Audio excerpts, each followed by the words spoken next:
सुप्रभात बच्चों, कैसे हैं? ठीक है सभी? ठीक है बेटा, हम कक्षा 8वीं व्याकरण में संबंध बोधक पाठ का अध्ययन करेंगे। व्याकरण में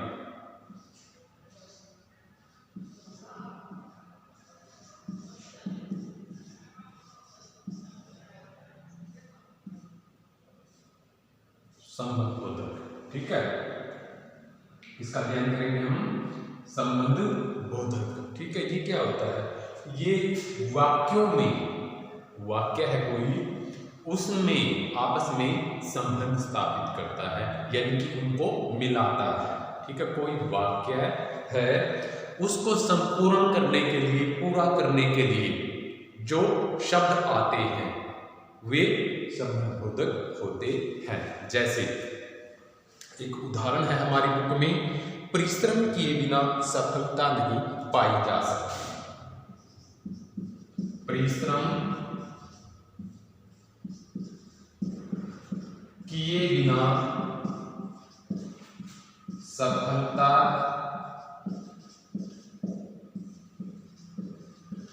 नहीं पाई जाती। ठीक है, वाक्य है कि ये कहता है कि परिश्रम किए बिना सफलता नहीं पाई जाती। इसमें इस वाक्य को आपस में संबंध स्थापित करने का कार्य कौन सा शब्द करता है? बिना। तो इसलिए यह शब्द है, इसमें संबंध बनाता है, आपस में इनको मिलाता है, जोड़ता है, इसको संपूर्ण करता है, इसलिए यह संबंध बोधक है यहां पर। ठीक है, फिर आती है इसकी परिभाषा की बात। फिर आती है परिभाषा की बात। परिभाषा रहेगी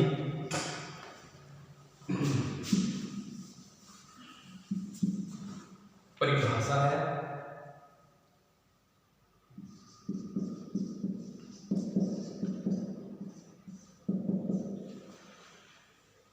संबंध बोधक, सभी को पता चल गया है। इसका अर्थ क्या होता है? शब्दों के बीच में, यानी कि वाक्य के बीच में आपस में संबंध स्थापित करना संबंध बोधक होता है। ये कहता है कि जो अविकारी शब्द, जो अविकारी शब्द, संज्ञा अथवा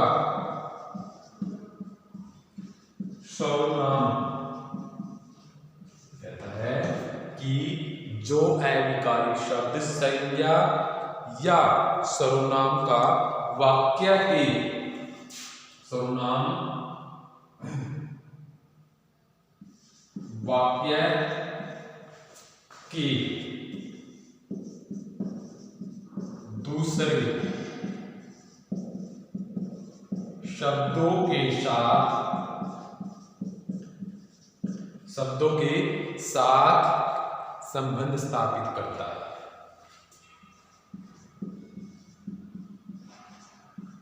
संबंध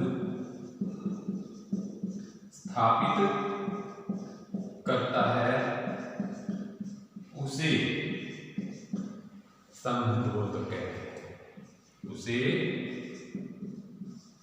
संबंध बोधक कहते हैं। ठीक है, आसान से परिभाषा है संबंध बोधक की परिभाषा। जो अविकारी शब्द, जिनमें, अविकारी कौन से होते हैं? जिनमें कोई परिवर्तन नहीं होता।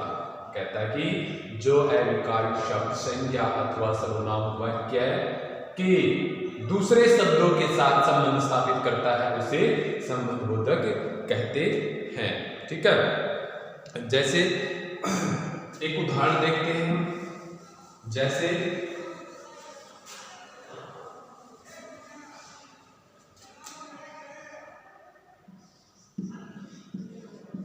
मोहन के बाद सोहन बैठता है। ठीक है, एक वाक्य है, ये कहता है संबंध बोधक की संज्ञा, संज्ञा क्या होता है? नाम। या सर्वनाम जो संज्ञा की जगह आता है।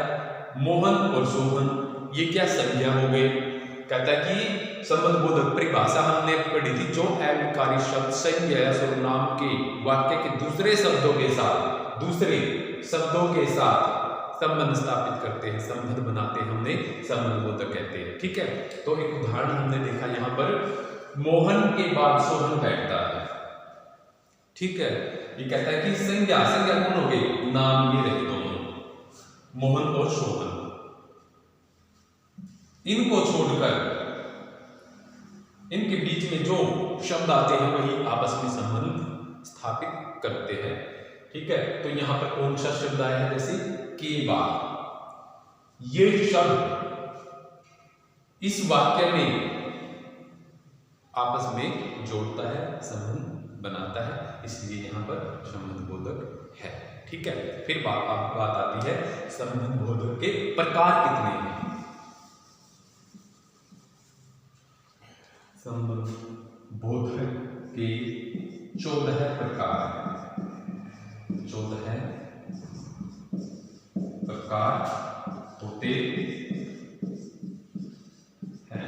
ठीक है, कितने प्रकार होते हैं, 14 प्रकार होते हैं। नंबर 1 पर है कालवाचक।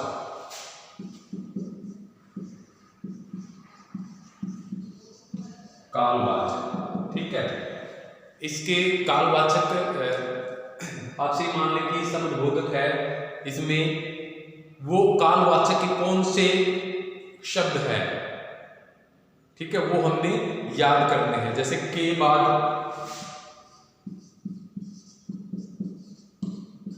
के अंदर,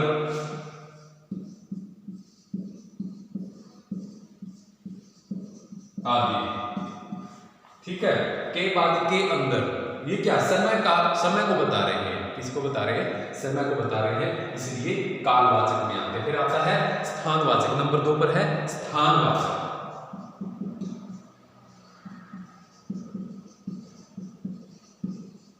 स्थानवाचक, ठीक है, हमारे पाठ्य पुस्तक में दे रखा है स्थानवाचक के भीतर, के बाहर, के बाहर, यहां पर के अंदर में आएगा, ये स्थान में आता है। ठीक है, ये स्थान में आता है, के बाहर, के अंदर, के अंदर, के भीतर,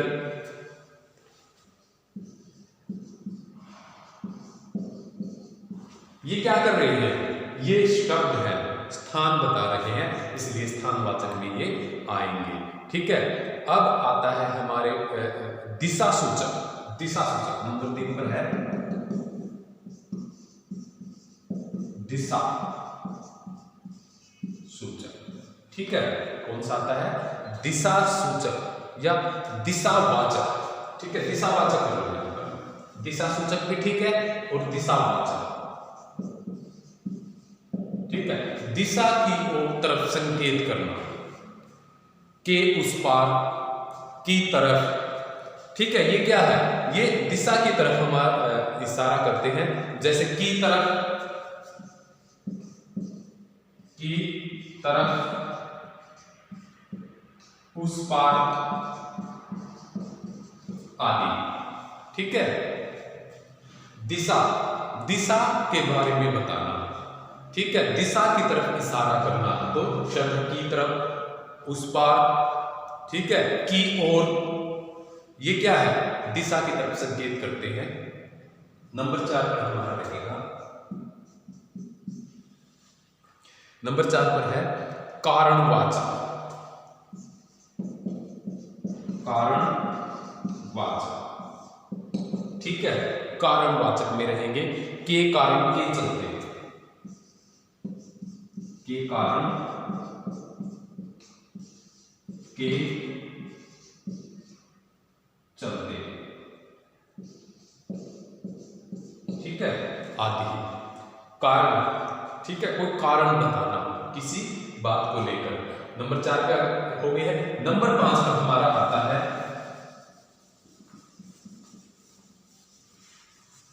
नंबर 5 पर हमारा है तुलनावाचक।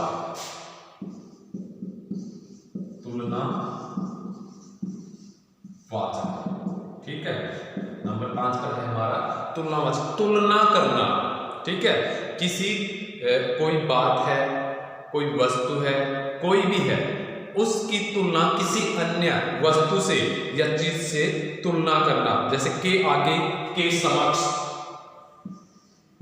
के समक्ष, के आगे, ठीक है। बताना कि वह उस जैसा हो सकता है, तुलना करना। ये है हमारी बुक, मैं दो यहाँ पे करवा रहा हूं। हमारी बुक में 5 5 6 6 दे रखी है, ठीक है। नंबर 6 पर है हमारा साधनवाचक।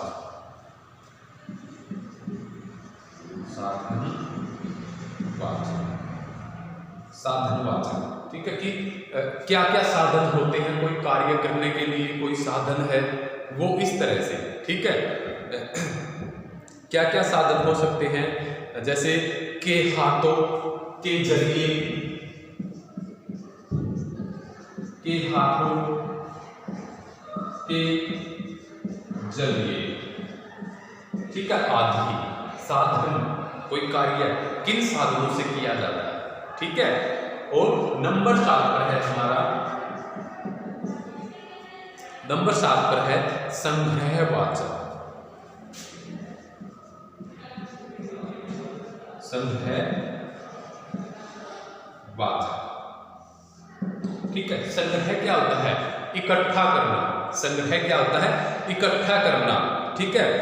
सुरक्षित रखना, इसमें कौन कौन से है, के लगभग,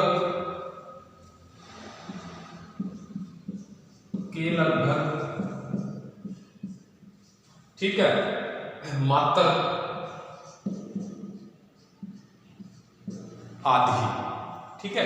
और नंबर 8 पर काम आता है हमारा संग्रह क्या होता है, सुरक्षित रखना या इकट्ठा करना, के लगभग, मात्र।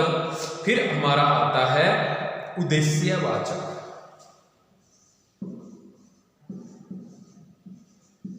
उद्देश्यवाचक, उद्देश्य होना, किसी चीज को लेकर कोई कार्य करे उसका उद्देश्य क्या होता है, ठीक है। तो इसमें आता है के अर्थ, के लिए, के अर्थ, के लिए, आदि, ठीक है। उद्देश्यवाचक, उद्देश्य होना। नंबर 9 पर है हमारा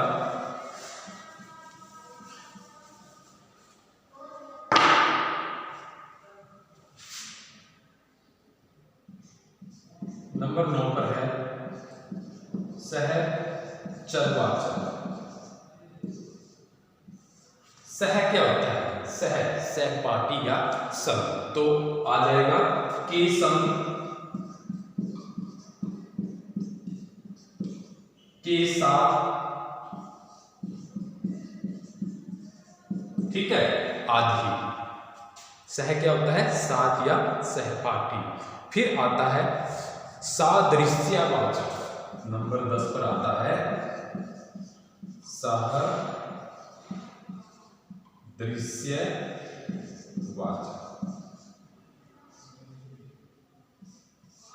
सादृश्यवाचक, ठीक है। इसमें क्या होता है,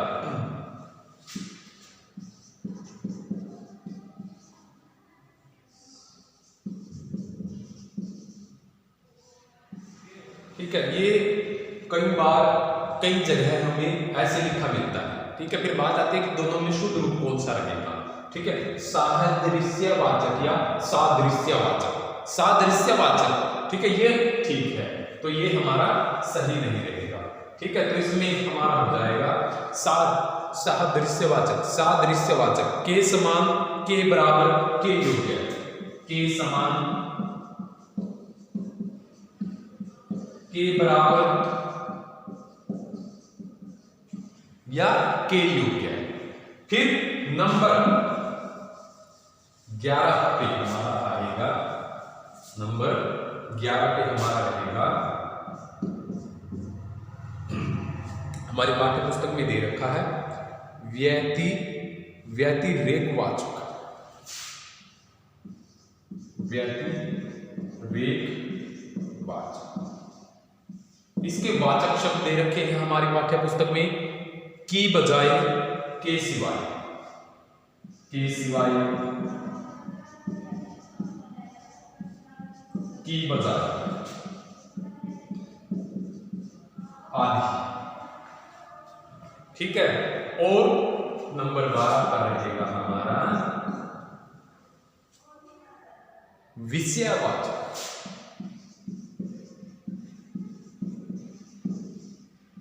विषयवाचक, विषय होना। ठीक है, कोई वाक्य है, उसमें किस विषय पर बात की गई है, उन संज्ञा या सर्वनाम शब्दों, वाक्य में शब्दों के साथ कौन से ऐसे शब्द हैं जो आपस में उनको जोड़ रहे, इकट्ठा कर रहे, करते हैं, उसको संपूर्ण बताते हैं। तो विषयवाचक में हमारे पाठ्य पुस्तक में दे रखे हैं के नाम, के विषय में, के नाम या के विषय में। ठीक है। फिर नंबर 13 पे आता है हमारा, नंबर 13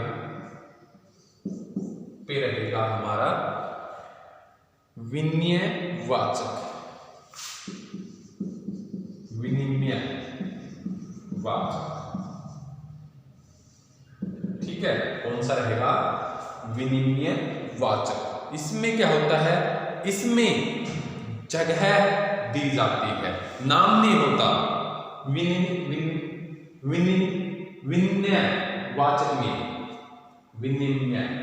ठीक है, विनिमय शब्द है हमारा, यहां पर नाम लिखा नंबर 13 पर है, विनिमयवाचक। इसमें क्या होता है, इसमें स्थान का नाम नहीं दिया जाता। ठीक है, ये ध्यान रखेंगे। एक स्थानवाचक इससे पहले हमने पढ़ा था, उसमें आगे पीछे ऊपर नीचे वहां उस तरफ दिया हुआ था। ठीक है, इसमें क्या रहेगा, विनिमयवाचक में की जगह, जगह का तो वर्णन कर दिया, लेकिन किस तरफ, ऊपर नीचे अंदर बाहर, ये नहीं पता। फिर इसमें एक स्थान का नाम आता है, के स्थान आदि। और अंतिम है हमारा संबंधबोधक का 14वां भाग है, जो अंतिम रहेगा। अंतिम प्रकार है हमारा विरोधवाचक,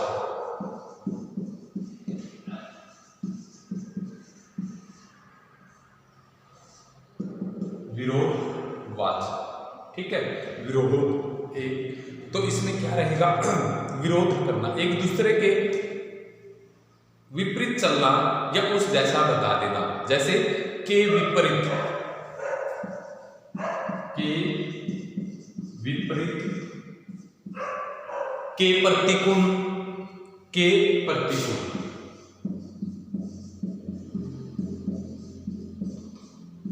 ठीक है, आदि। 14 संबंधबोधक के 14 प्रकार हमने यहाँ पर एक एक करके उनका अध्ययन किया। उनके वाचक शब्द हैं, उनको भी हमने पढ़ा है। ठीक है, फिर कहता है कि कुछ संबंधबोधक शब्दों के जोड़ने से पहले संज्ञा आदि के साथ विभक्ति चिन्ह लगाए जाते हैं। ठीक है, फिर ये क्या कहता है कि कुछ संबंधबोधक संज्ञा शब्दों के साथ विभक्ति चिन्ह आती है। ठीक है, जैसे मंदिर की तरफ, मंदिर की तरफ विभक्ति चिन्ह क्या आ गया, इसमें की आ गया है। क्या आ गया, की आ गया है। फिर जंगल की ओर, जंगल की ओर। ठीक है, ये मंदिर की ओर या मंदिर की तरफ, तरफ है जो, ये आपस में संबंध स्थापित कर रहा है मंदिर के साथ। जंगल की, जंगल के साथ कौन सा शब्द है इनमें जो संबंध स्थापित कर रहा है, और, लेकिन बीच में ये विभक्ति चिन्ह आते हैं। यही ये कहता है कि कुछ संबंधबोधक शब्द ऐसे होते हैं जो संज्ञा के साथ या नाम के साथ विभक्ति चिन्ह आती है। जैसे मंदिर की ओर की विभक्ति चिन्ह आ गया, यहाँ पर भी की विभक्ति चिन्ह आ गया। या राम के समान राम के समान, राम के साथ संबंध कौन सा शब्द स्थापित कर रहा है? समान, लेकिन विभक्ति चिन्ह क्या है? के। ठीक है, तो ये थे हमारे संबंध बोधक जो वाक्य में आपस में संबंध स्थापित करते हैं। उनके अलग अलग 14 प्रकार के नाम का भी हमने अध्ययन किया है। ठीक है, किसी विद्यार्थी को कोई अगर समस्या परेशानी आती है तो मुझसे पूछ सकते हैं। ठीक है, आज के लिए इतना ही, धन्यवाद।